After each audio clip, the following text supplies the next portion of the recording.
Before we begin tonight's file, let me ask you something gently. From where are you watching right now? Are you resting in a quiet bedroom, headphones on, or perhaps you're sitting in a dark living room with only the glow of the screen for company? Take a moment to notice your surroundings, the hum of the room, the stillness of the night, because what follows is not just a story, it is a file, a piece of mystery best heard when the world has grown quiet. Chapter 1: The Vanishing Convoy of Highway 375. In the scorched heart of Nevada lies Highway 375, better known as the Extraterrestrial Highway, a ribbon of asphalt winding through desolation. To casual travelers, it's little more than a tourist gimmick, with UFO motels and alien-themed diners selling glow-in-the-dark mugs. But peel back that kitsch facade, and the asphalt tells a different story. One of convoys that vanish, vehicles swallowed without a trace, and official silence thicker than the desert heat. The most infamous case dates back to June 1993, when a 3-truck Air Force convoy carrying unmarked cargo moved south along the highway under heavy escort. Locals remember the rumble of engines echoing off the mountains at 2 a.m., the flashing lights cutting through sagebrush dust. Then, silence. Hours later, residents of Rachel, the town nearest Area 51, awoke to military helicopters combing the desert. But the trucks? Gone. Not hijacked, not exploded, not disabled. Simply gone. When locals asked, they were told the convoy never existed, though dozens had seen it. What unnerves researchers is the data trail left behind. Civilian ham radio operators monitoring the band that night reported bursts of static unlike any known interference, described as spherical distortion, knocking out frequencies for a 30-mile radius. Highway patrol records confirm calls of strange lights and road closures, yet the log entries for June 16th vanish from state archives. Even more chilling is a seismic anomaly detected by the University of Nevada at precisely 2:14 a.m., a short, sharp vibration equivalent to a small underground detonation, but no crater, no debris, nothing recorded on satellite. Researchers call it a phantom quake, one of dozens documented in Nevada since the late 80s, always near restricted zones, always coinciding with reports of missing convoys, missing hikers, even missing aircraft. Conspiracy investigators suggest that the vanished convoy was not hijacked but phased, shifted out of this dimension, folded into the unseen corridors, hinted at in classified DARPA papers about nonlinear travel corridors.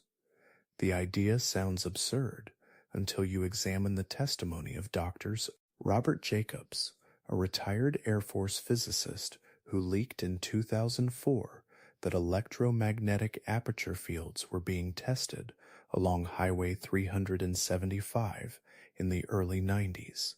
His claim, certain regions of the desert are not natural, but engineered with resonance lattices designed to open momentary rifts. Jacobs warned that the experiments were dangerous, citing incidents where equipment was lost permanently. His statement was buried, labeled fiction, yet Jacobs died under mysterious circumstances. 2 years later, his house burned in a fire, officially blamed on faulty wiring. His colleagues refused to speak to press, except one who admitted Bob wasn't lying. The vanishing convoy became a legend, whispered among truckers and UFO hunters. But here's the terrifying detail most overlook. Months after the incident, hikers found a semi-trailer axle, blackened, half-buried in desert clay 30 miles from the highway. Its steel surface had been warped, not by fire, but by heat exceeding 5,000 degrees, conditions no known weapon in 1993 could achieve in open desert without leaving a blast radius. The axle bore no manufacturer markings, as though scrubbed or melted clean. Even stranger, the desert plants surrounding it showed no burn scars, no signs of heat. The metal alone had been seared. To this day, the axle rests in a private collector's vault, the finder refusing to release it for public testing after receiving what he called government attention at his doorstep. What was in those trucks? Guesses range from nuclear payloads to alien technology harvested from crashes. Some even claim the convoy carried biological specimens, non-human cadavers stored in cryogenic vaults, being relocated from Wright-Patterson Air Force Base to Groom Lake. Others whisper it was the opposite, not cargo being transported into Area 51, but something being moved out, something too dangerous to remain beneath Groom's hangars. Whatever the truth, the fact remains. 3 trucks vanished on an open highway. No wreckage, no bodies, no reports of theft. Only silence, static, and the sharp quake of something the desert still remembers. Chapter 2: The Radio Silence of Pine Gap. Half a world away in the scorched deserts of Australia's Northern Territory lies a facility so shrouded in secrecy that locals joke it doesn't exist, despite the barbed wire, satellite domes, and armed patrols surrounding it. Pine Gap, jointly operated by the U.S. and Australian governments, is officially a satellite tracking station. Unofficially, it is one of the most restricted zones on Earth, rivaling Area 51 in its veil of silence. Yet while Dulce whispers of underground labs and Groom Lake hints at reverse-engineered craft, Pine Gap's terror lies in something subtler: signals.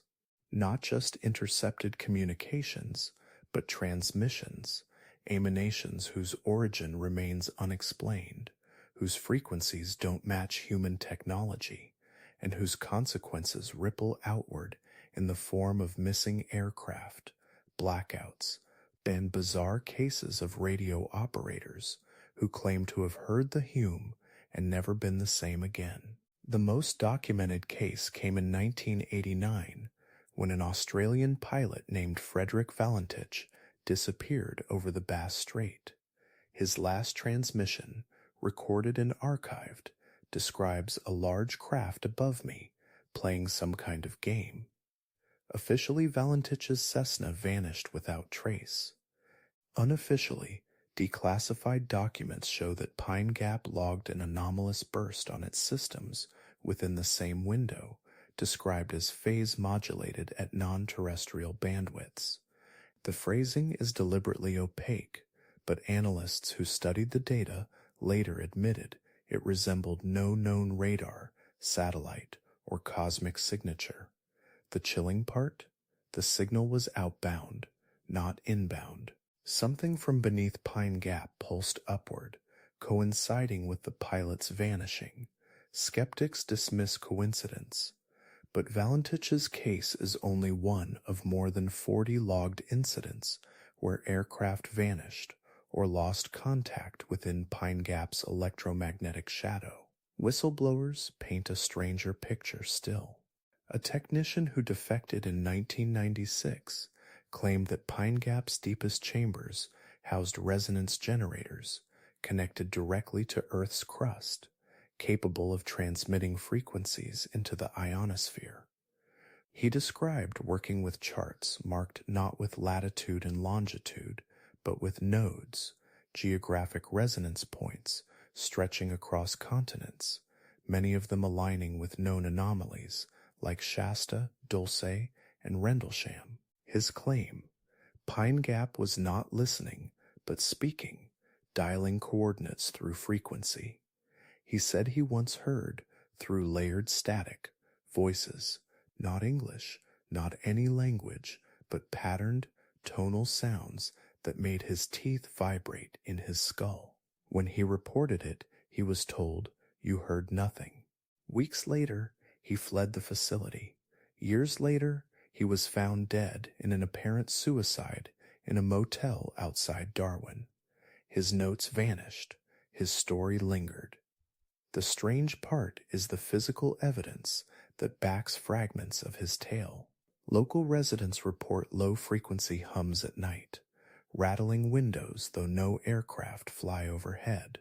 In 2001, seismologists documented microtremors centered not on tectonic faults but directly beneath Pine Gap's domes, pulses repeating every 11 minutes. Infrasound detectors, used to monitor nuclear tests, picked up frequencies extending beyond the human audible range, frequencies known to induce hallucinations, nausea, and even temporary blindness. Coincidence? Perhaps, but the link between Pine Gap and missing time incidents is undeniable. Campers in the surrounding desert recount waking up miles from where they fell asleep, watches frozen, memories shredded. Military patrols dismiss these as drug tales or dehydration delirium. Yet police records quietly note more than a dozen missing persons cases within Pine Gap's restricted buffer, most unsolved. The most chilling account came from an amateur radio enthusiast in 2013 who recorded a Pine Gap transmission accidentally bleeding into civilian bandwidth. His tape captures a rising hum layered with rhythmic pulses like sonar. Halfway through, a second signal overlays it. Short bursts, almost Morse code-like, but not in any decipherable pattern. He described hearing metal scraping inside my skull as he listened. The following week, he vanished. His equipment was found in his home, power still running, recorder still humming with the last captured static. Authorities ruled it domestic disappearance. His friends insist he was taken.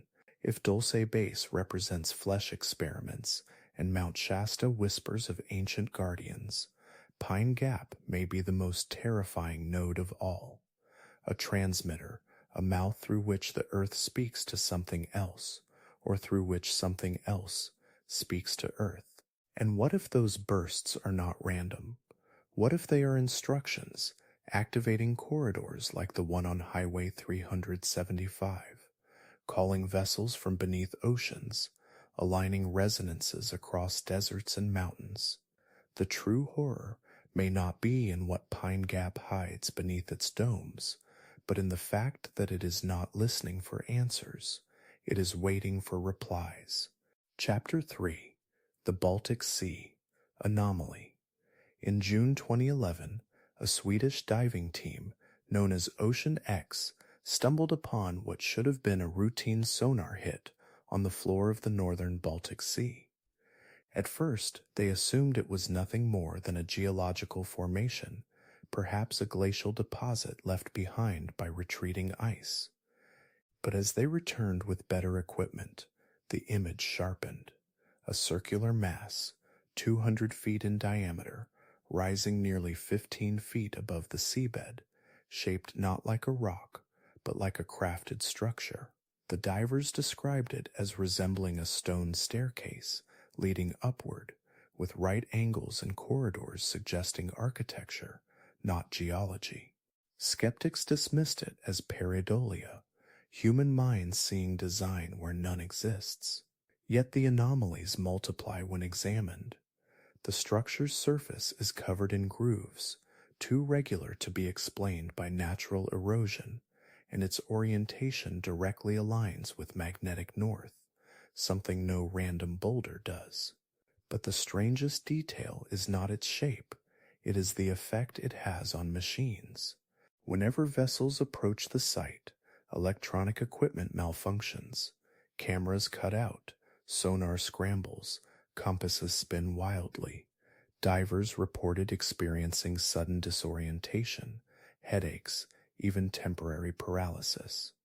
One diver claimed that when he touched the object, he felt as if an electrical current passed through my arm.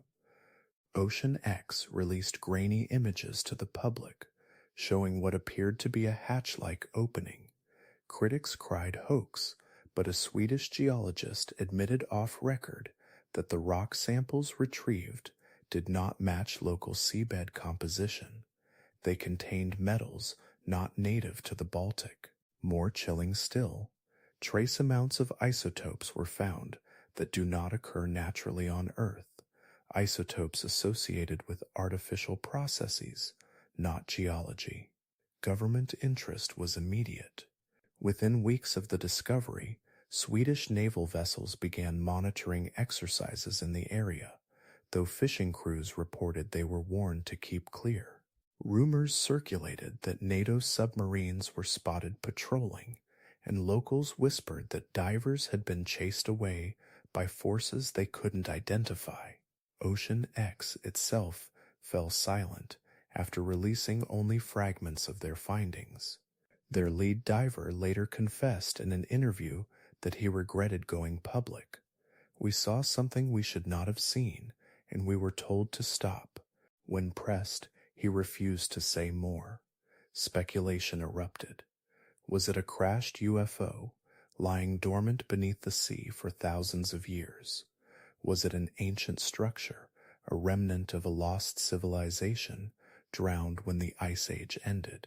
Or could it be a gateway, a node in the same planetary lattice, whispered about in Dulce, Shasta, and Pine Gap? What ties it all together is the hum, hydrophones lowered into the anomaly's vicinity, recorded low-frequency vibrations, repeating in intervals every 45 seconds.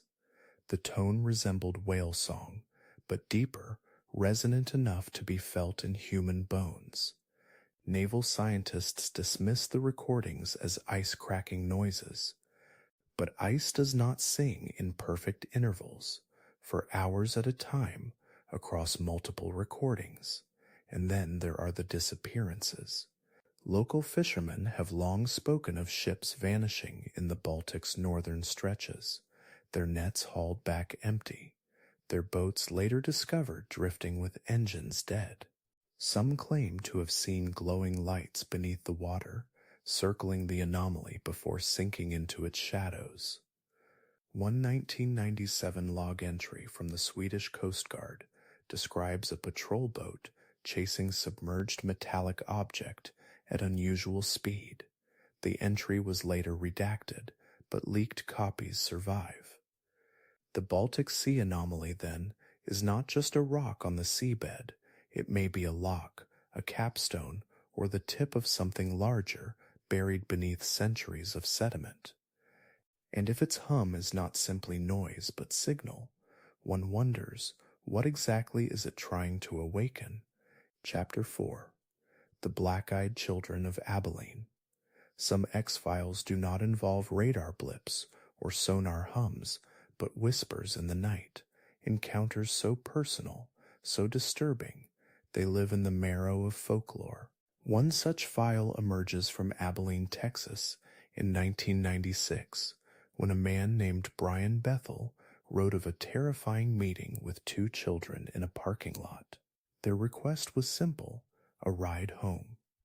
Their appearance was ordinary, pale skin, dark hoodies, until he noticed their eyes, entirely black, no whites, no pupils.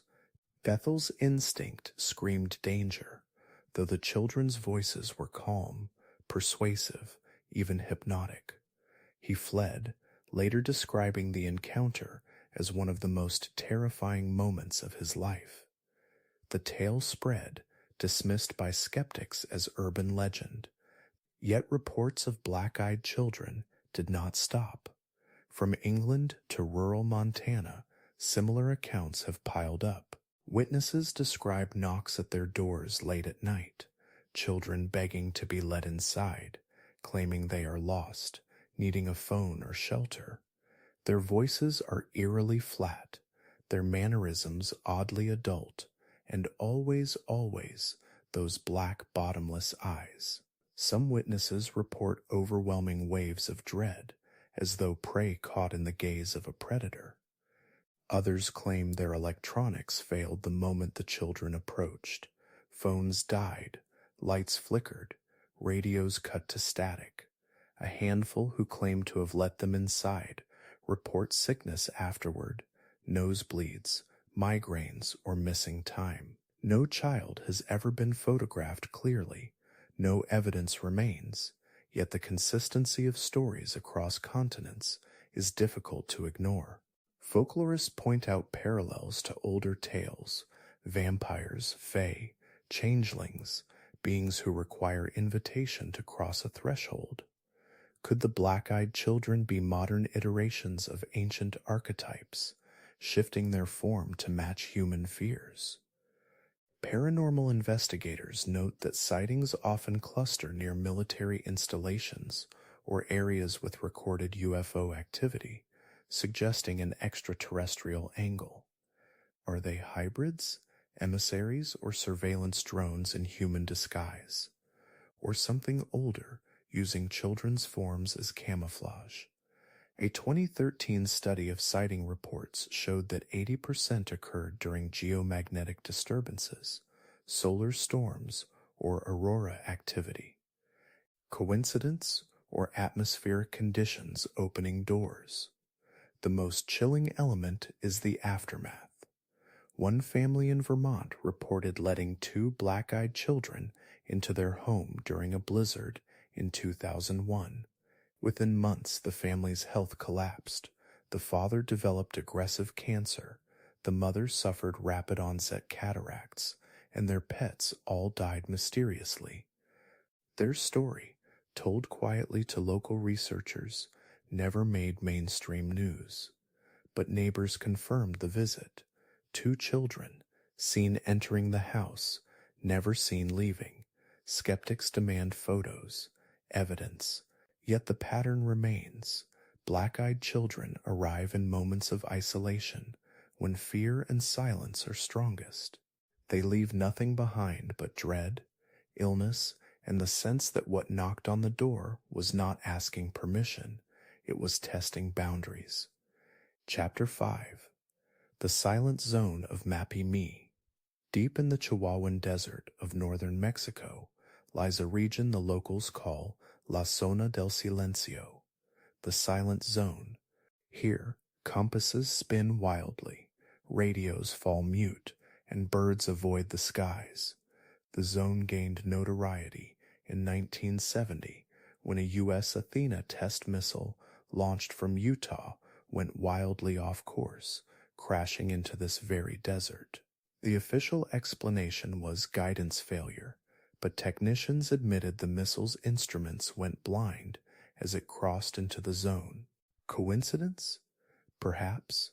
Yet scientists dispatched to recover the wreckage reported their equipment failing repeatedly, compasses refusing to settle, and strange metallic slag scattered across the sands.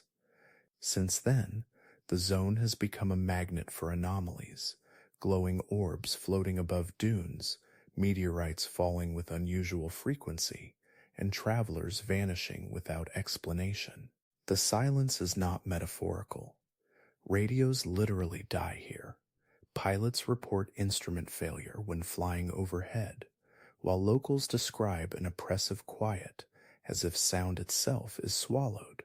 Researchers with Geiger counters record bursts of radiation, inconsistent and unpredictable.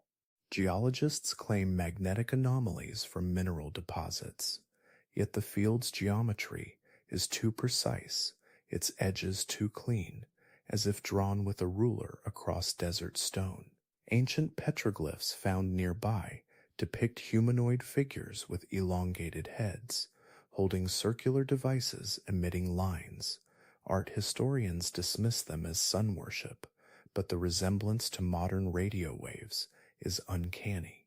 Witnesses tell of beings, tall figures in silver suits, emerging from the dunes, speaking flawless Spanish, asking for water before vanishing into the heat. In 1975, a family stranded with car trouble claimed to be rescued by three such figures who repaired their engine without tools. When asked their names, They smiled and said, "We are from above." Before anyone could ask more, they walked into the desert and were never seen again. Stories like these pepper the zone's history, from tribal myths to modern reports. What makes the Silent Zone terrifying is not just its silence, but its connection to the global lattice of anomalies. Map its coordinates and you'll find it lies on the same latitude as the Bermuda Triangle and the pyramids of Giza, as though strung along an invisible belt girding the earth. Could it be a node in an ancient system, a corridor where transmissions like those of Pine Gap intersect with ground-based receivers? If so, the Athena missile crash may not have been an accident, but a test, a probe to see what happens when modern technology stumbles into ancient circuitry. For now, the Silent Zone remains largely uninhabited, its secrets buried under sand and silence. But those who wander too close return with stories of missing time, strange lights, and dreams that are not their own. They whisper of hearing voices in the hum, not in their ears but in their minds. And perhaps that is the most chilling truth of all. The Silent Zone does not block signals. It chooses which ones to let through. We have wandered together tonight, through deserts, seas, forests, and mountains, through Dulce's subterranean laboratories, Pine Gap's hidden transmissions, the Baltic's silent hum, the black-eyed children's uncanny visits, and the desert sands of Mexico, where radios fall mute. On the surface, these stories seem scattered, fragments of folklore and classified files stitched with rumor. Yet, as with any X-file, the deeper you stare into the pattern, the harder it becomes to dismiss. They all circle around the same motifs: resonance, disappearance, silence, eyes that do not look away, voices that speak without sound. What is most unsettling is not the possibility that each tale is true in isolation, but the suggestion that they connect, as though across the globe we are glimpsing threads of one hidden fabric. Dulce whispers of engineered hybrids. Pine Gap hums with signals sent into the void. The Baltic anomaly vibrates beneath the sea. The black-eyed children test our thresholds, and the Silent Zone sits like a locked gate across desert stone. Each case is unsettling alone. Together, they form something larger, as though Earth itself is part of a network too vast for us to map, too old for us to understand. Skeptics will tell you it is coincidence, a trick of human fear, our minds stitching stories out of shadows, and perhaps they are right. But remember, coincidence is only what we call patterns we do not yet understand. When planes vanish without wreckage, when compasses spin as if mocking direction, when children with no pupils knock at doors and know your name, is it enough to shrug and laugh? Or does the laughter only mask unease? The mystery remains unsolved, and maybe it must. Perhaps these stories are warnings, or perhaps they are invitations. We cannot say. What we can say is that the silence around them is not emptiness. It is chosen, deliberate, and heavy. Files are shredded, witnesses vanish, voices are buried under ridicule. Yet still the hum persists. Still the shadows flicker just at the edge of perception. Still the silence is louder than explanation. So, as you prepare to rest, let the thought linger, not as fear, but as awareness. Somewhere beneath oceans, deserts, and mountains, the lattice hums on. Somewhere transmissions pulse into the night, waiting for replies. Somewhere in the quiet of your room, the silence itself may be listening. Sleep well, traveler. The file closes softly here, but the mystery does not.